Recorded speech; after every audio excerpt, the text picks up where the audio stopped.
My name is Jonah Jonathan, and welcome once again to the Jazz Musician's Voice.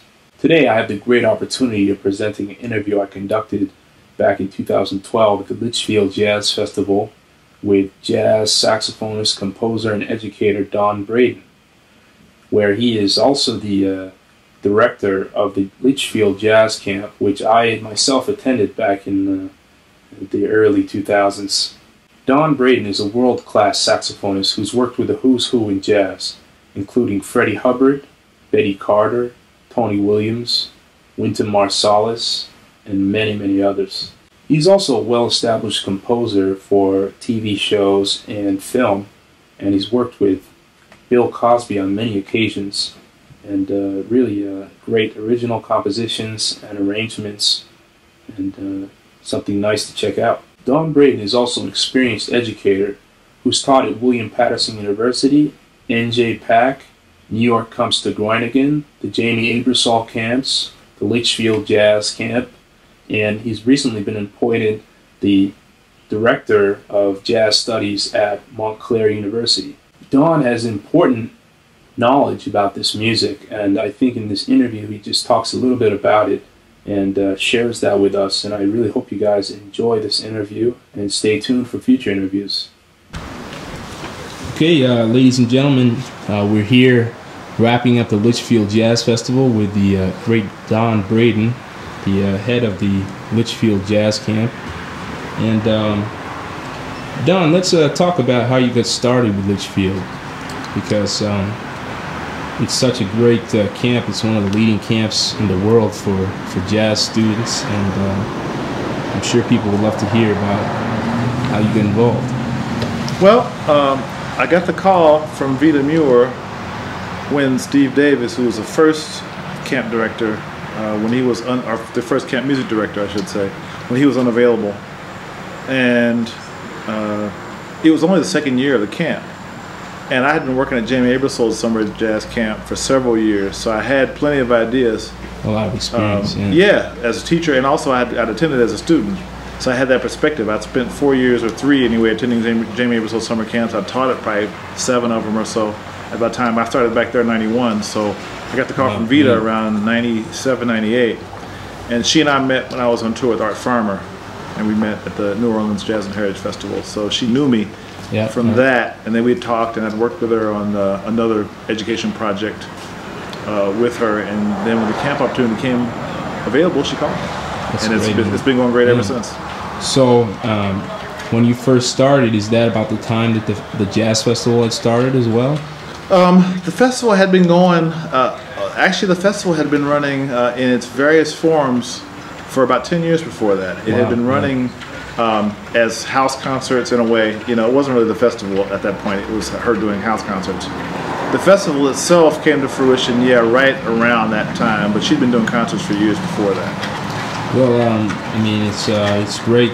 It's a great environment and real nurturing ground for many of us. I mean, I attended this program, and it's almost 10 years ago now. But yeah, I mean, what's the real formula behind the success of this camp? What's the real motto that you guys instill in young kids? Well, at the core of it is the thing that has driven jazz throughout its history, which is the apprenticeship system.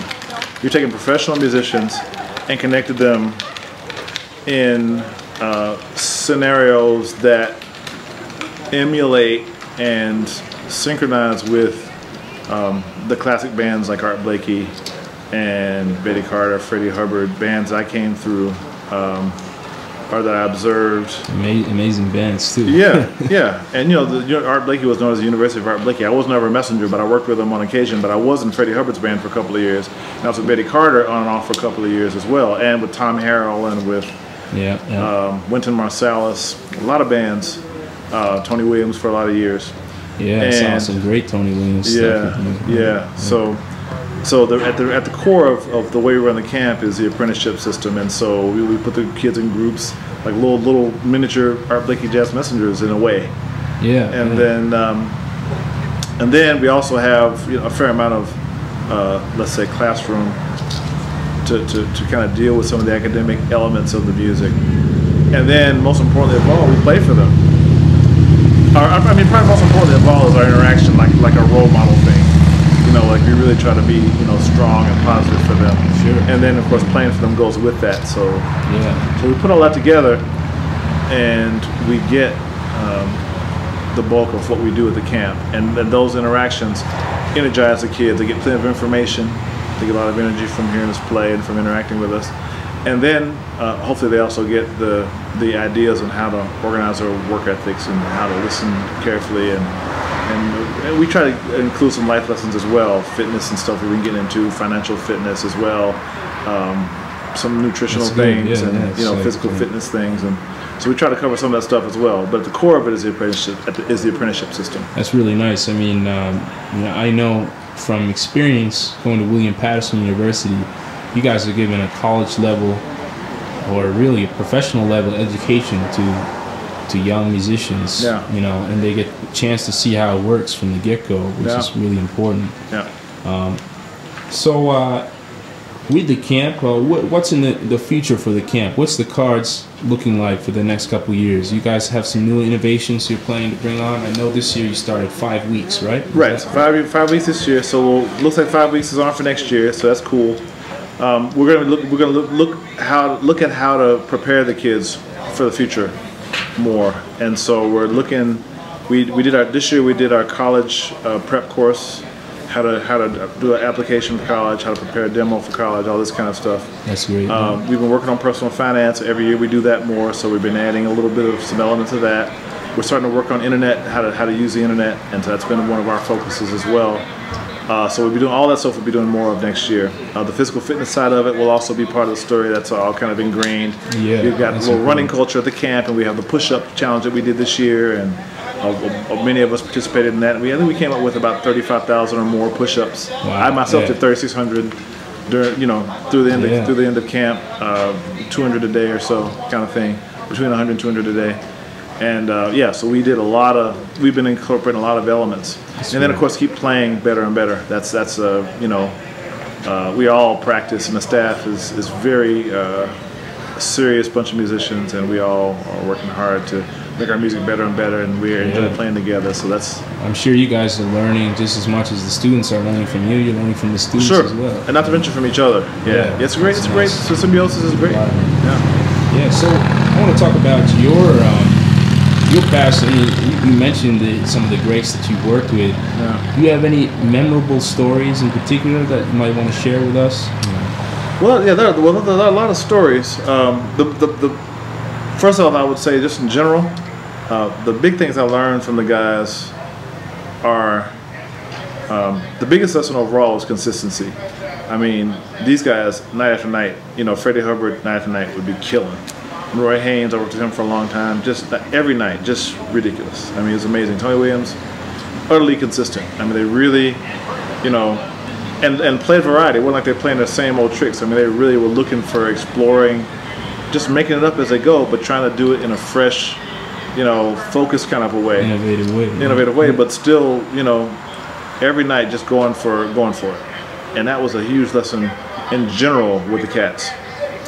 I would also say that, you know, from certain ones I learned certain lessons. Like, for example, from Betty Carter, I learned how to pace myself, like not to play. We tenor players, we like to play and play and play and play. And, you know, after Coltrane messed everybody up, everybody wants to play sheets that sound like him. And I fell into that like all the rest of them. And she's like, you don't have to play all the time, you know? Leave some space. Yeah. And I was like, yeah, there's something for you. Yeah. And from Roy Haynes, I learned about the importance of melody. Like, he really was meticulous about the melody of tunes. And so I really worked on being meticulous about my melodies with him. It was a great learning experience with that. Yeah, melodies are incredibly important. Very, you know. Also, he knows the lyrics too. I mean, I got better with that with him because he knew all the lyrics to everything. Wow. Knows, you know. And from Freddie Hubbard, I started really paying real close attention to how to phrase with a trumpeter, like the next level. You know, I've been pretty good at it before, but I mean, one of the reasons I stayed in the band for as long as I did was because we phrased together pretty well. You know, I worked on that. I really worked on trying to match his phrasing and try to pay attention to that. Yeah. And that's a big part. Like the trumpet tenor sound, that sound itself is a classic jazz sound. Yeah. And so when you do it together really well, it sounds really good. So I got that down pretty well working with him and started paying attention to that. Sure. From Tony, I learned about sound. Like he was so loud. Just on a practical level, like I really got my sound together with him. Yeah, you had to play. You had to project. Soprano and tenor sound, and just have a big sound, strong and really controlled. So I really got that together with him. That's great. And one interesting story about him. We were in the van together driving, and he said we were driving in the middle of Europe somewhere, and on the radio, some music came on, and he listened for about maybe 30 seconds, and said, "Kenny Clarke." And I said, "Man, Tony, how'd you figure that out so quick?"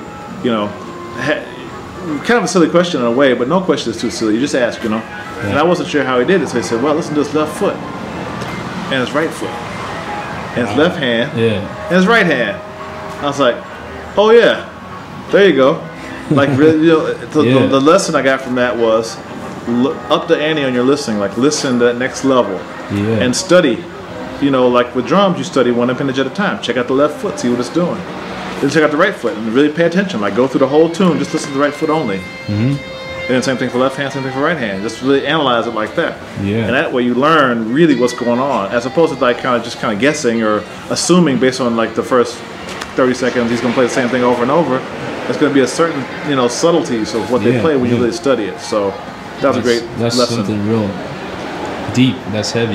Yeah, it was deep. I was like, especially in reference. It took me a minute to process it. Think about that. Yeah, I got it. It's pretty cool. So you're also a great composer. I mean, you've composed for countless occasions, especially Bill Cosby and television show and such.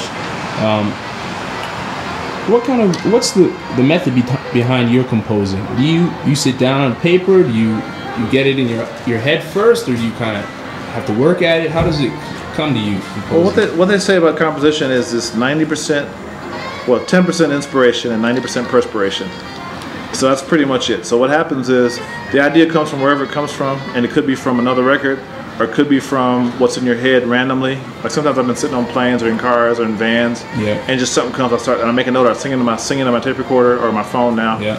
Or now, if I have to write professionally, that's for inspiration things. If I have to write for TV, like a pro writing job, I have a deadline and stuff.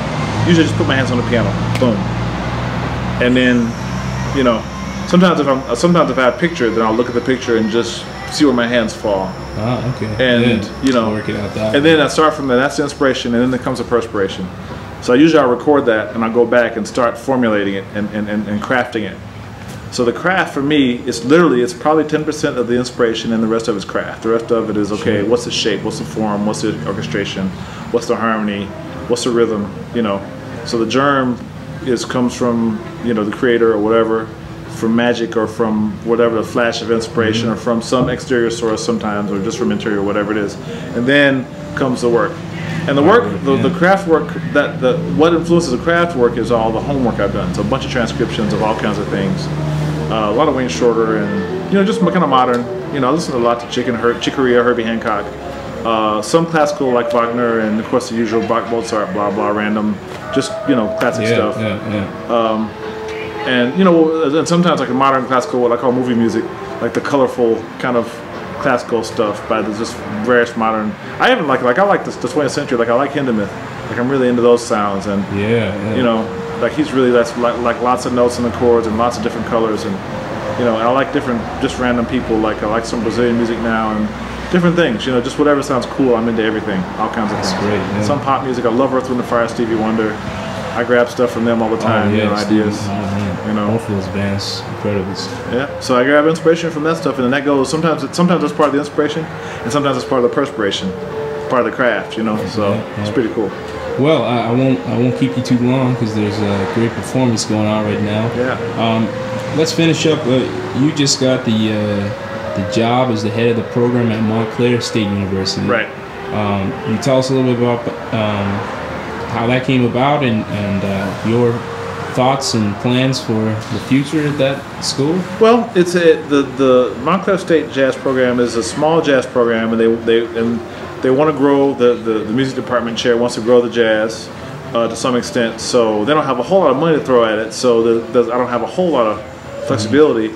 But I do have some experience running programs. I've been running the camp. I run a jazz for teens program in New Jersey at the New Jersey Performing Arts Center. Sure. And I've done quite a bit of actually hands-on teaching of at all different levels. That's great. And so I bring that experience. Basically, they want some of that experience.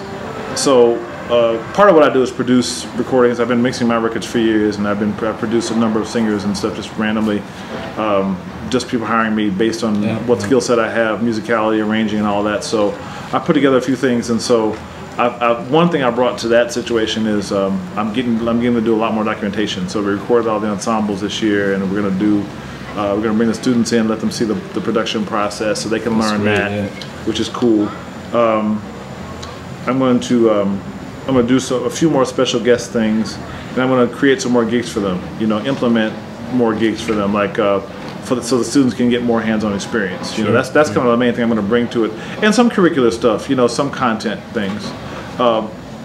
Mostly, that's pretty good already in terms of, because they have a big music school already. It's pretty well established.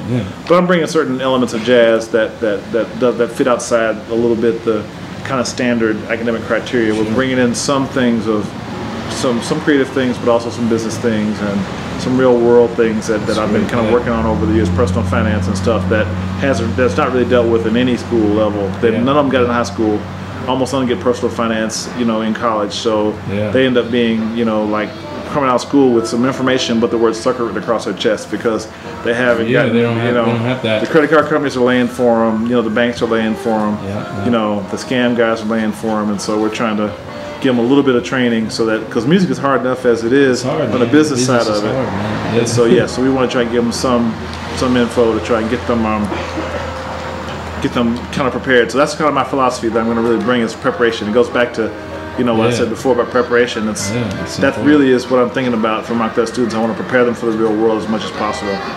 Well, Don, thanks a lot, and congratulations on your new appointment there. And you're still teaching at Groningen as well, right? Yep. So I'm traveling over to Prince Classical Conservatory and teaching part-time over there. So that's 11th year doing that. So that's cool. You're really a domineering force in the education scene on music and jazz. Well, thanks so much, and my pleasure. We'll talk again sometime, I'm sure. Sounds good to me.